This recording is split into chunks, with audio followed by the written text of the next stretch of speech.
Hello students, this is Ujjwala Bhandiwad, lecturer from KLS Gokte PU College of Commerce and Science, Belagavi. In the last class, already we have started with the functions chapter. In that, we have learned what is function, types of functions. Okay, let us recall little bit about that.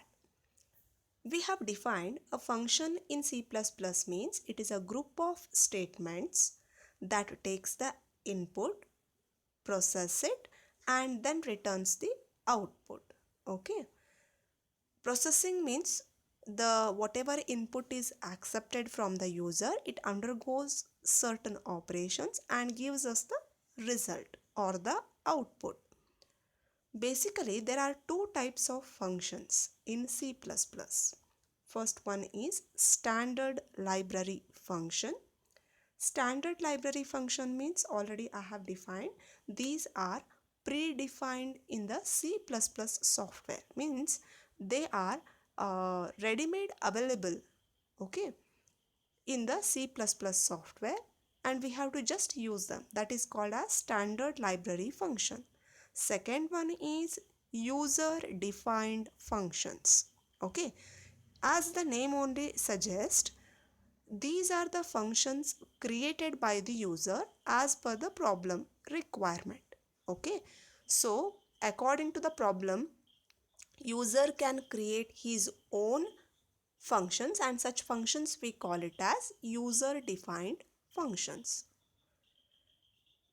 We have learned in our syllabus the standard library functions such as first one is mathematical functions. Okay, mathematical function means these functions are helpful whenever we are doing any type of calculations. Okay, since these are already ready-made available to us, these are known as built-in functions. Okay, but these functions we cannot directly use them in our program.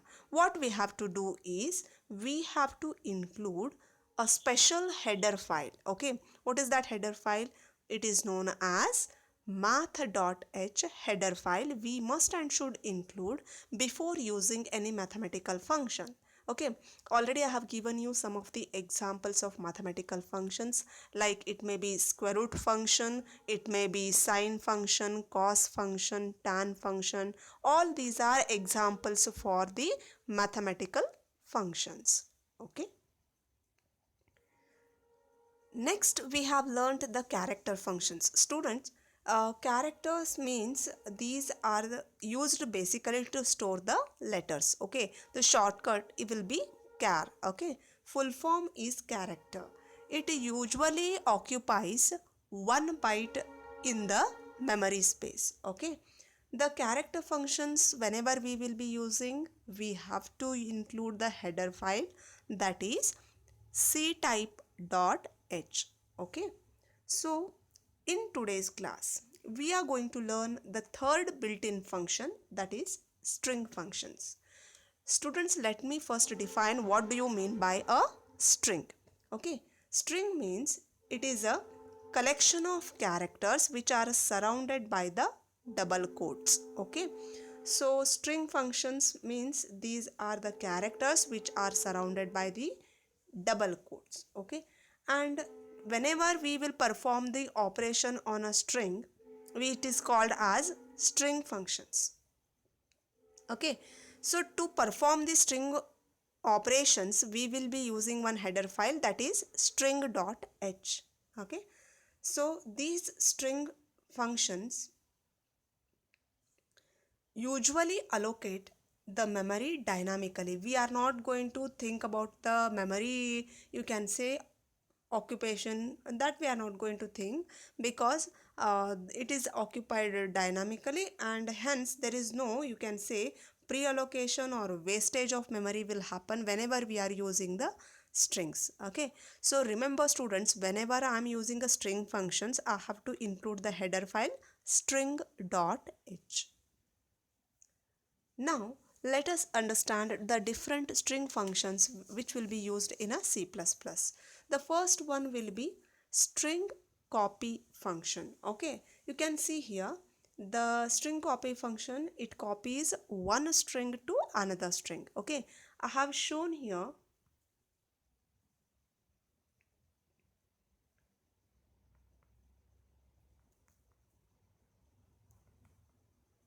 the syntax. You can see here string copy, in the bracket I have given string 1 and string 2.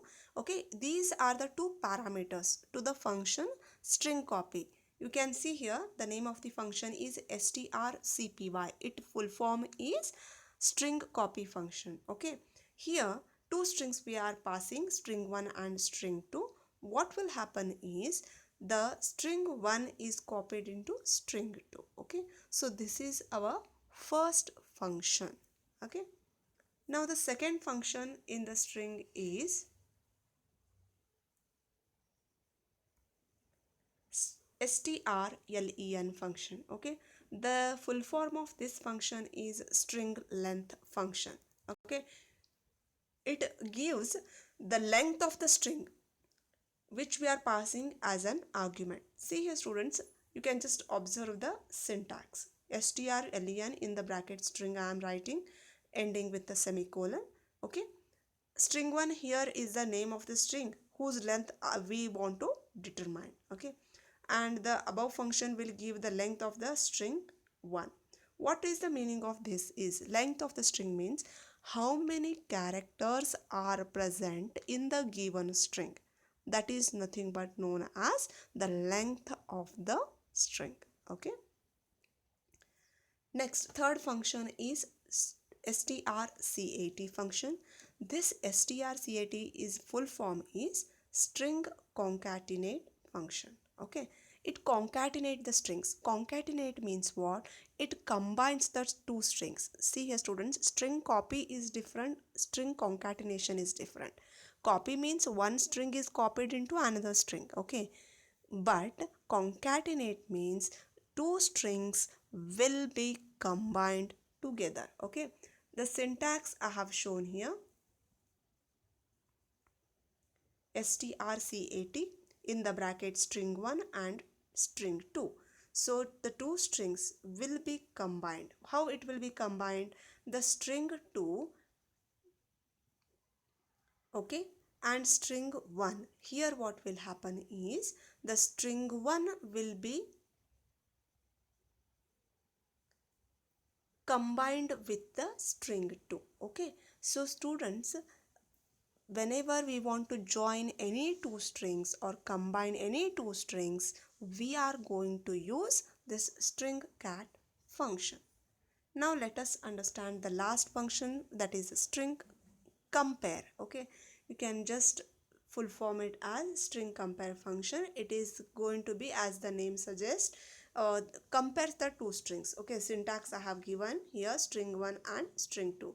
See here students, this string compare function is case sensitive. What do you mean by case sensitive?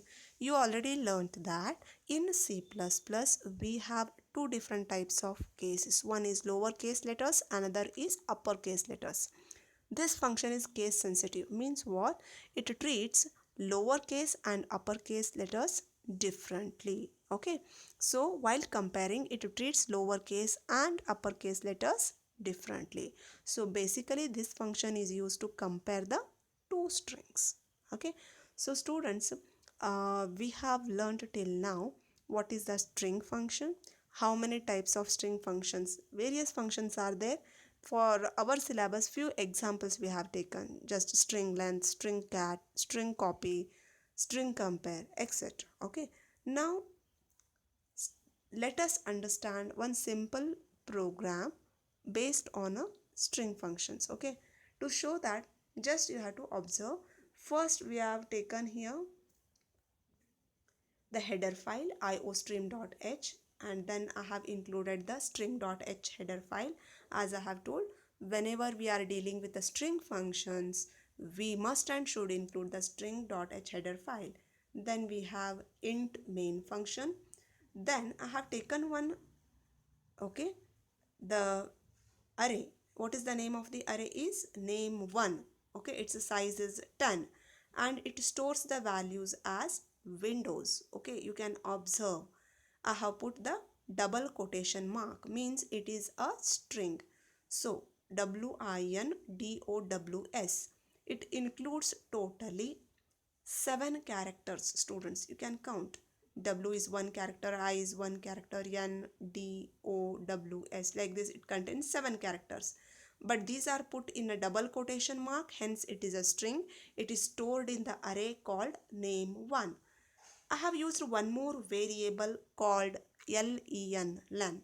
Okay, its data type is integer. Now students, let me show you. Len is equal to, I am using one function. What is the name of the function? Is strlen function I am used. This is string length function. This function, in the bracket I am passing the string. What string I am passing? Name1. You know that name1 is the array of character which stores the string windows. So in string length I am passing the string which one? Windows. So cout length is equal to, I want to find the length which will be stored in len variable.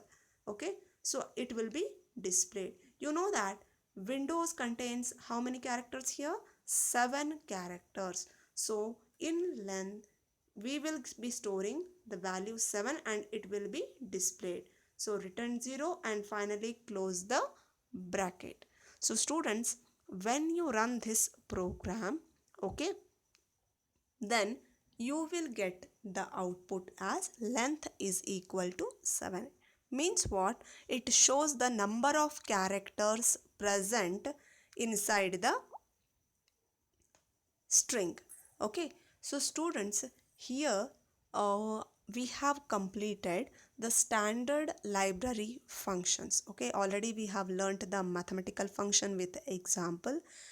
We have also completed character functions, and now in today's class we have completed the string functions. Okay, remember there are different string functions are there. I have given one example of string length function. Okay, also remember, whenever we are using the string functions, we must include the header file string.h. Okay, and also there are various mathematical functions, character functions, string functions. So students, you should understand the different library functions which are used in a C++. So again, we will be learning next concept in the next class, students. Thank you.